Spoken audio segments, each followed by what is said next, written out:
दादाजी जो भी छूते थे वह सब शहद बन जाता था।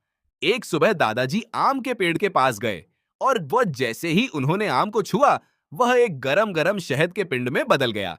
वे घबरा गए, लेकिन फिर भी आगे बढ़े। बांस की डाली छूते ही वह भी शहद बन गई। घर लौटकर उन्होंने कुर्सी को छुआ, थाली को छुआ और दरवाजा भी।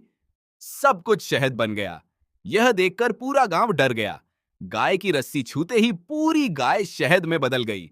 लोग चिल्लाने लगे, यह बूढ़ा हमारा गांव बर्बाद कर देगा। बहू बेटे ने दरवाजा बंद कर दिया। पोते पोतियां भी दूर हो गए।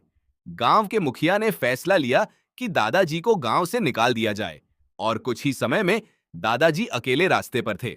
आंखों में आंसू और सिर पर छोटी सी पोटली। वे एक पत्थर पर बैठकर रोने लगे।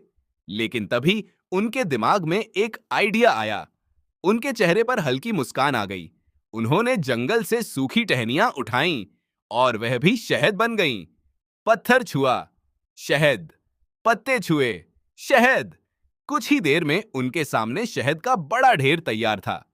वे शहर चले गए और एक छोटा स्टॉल लगा दिया। गर्म गर्म शहद लीजिए।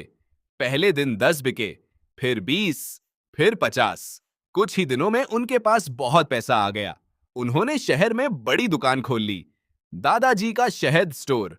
अब वे अमीर थे, लेकिन अकेले थे। रात को वे अकेले बैठे रो रहे थे, क्योंकि उनकी जिंदगी बदल गई थी, लेकिन किसी ने भी उन्हें लाइक और सब्सक्राइब नहीं किया था।